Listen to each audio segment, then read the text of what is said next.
Now, weather on the ones at 5:21 with Paul Cayano. There's U.S. Senator Kirsten Gillibrand's birthday. She lives in Brunswick after growing up in Albany. We have about 17 school delays going on now. I mean, there is some snow, and it is slippery out there. Yeah, I mean, it's certainly not the biggest storm we've seen, and conditions later this morning are going to improve. So a delay, if you're inclined to do something, would be the way to go rather than close. But a lot of places may or may not even need a delay, providing that the roadways are salted, and we should be okay heading in. Leave yourself some extra time, though, if you have to head out to work or school. We have a winter weather advisory out. Here's the deal.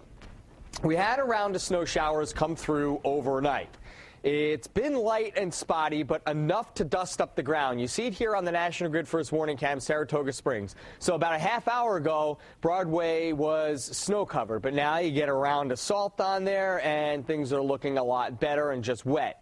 But temperatures are in the 20s. You can see here it's 25 in Saratoga Springs. So that's not to say that some areas may not have a few slick spots. So we'll have to contend with that as well this morning, especially the secondary roads, maybe even your front walk, a little bit slick this morning. But the latest batch of snow is now pulling through Saratoga Springs, through Wilton, still coating the ground now in Moreau and up toward Glens Falls. But really, even this latest batch of snow showers is rather weak and diminishing somewhat in intensity, and not a lot to talk about upstream. So from Albany south through the Catskills, generally dry, so light and spotty precipitation, temperatures in the 20s, a few slick spots for the next several hours, maybe a little spotty freezing drizzle, maybe a few pings of sleet through the morning drive, and maybe a few scattered snow showers in the North Country. But really, that's about it in terms of precipitation,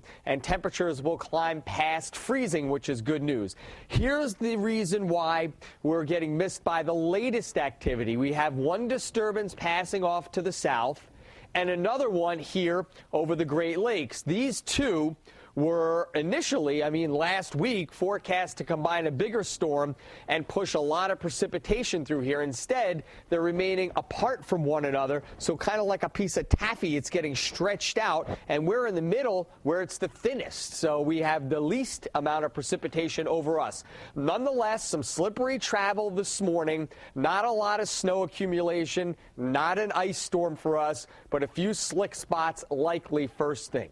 Overnight tonight, things tend to dry out, and it looks like we'll have a dry start to the day tomorrow. But another disturbance is heading up the eastern seaboard.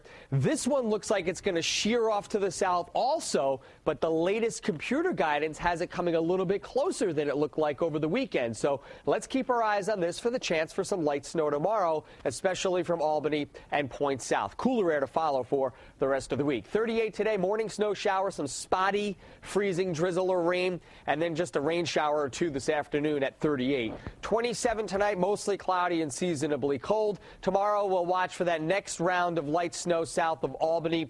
Again, the computer model's forecasting that next one to miss us, but let's face it, they haven't been fantastic recently, so we'll watch it closely. The rest of the week in the 20s and even just 22 on Thursday, mainly dry with the next chance of snow arriving for the weekend. Enjoy the day. Phil. All right.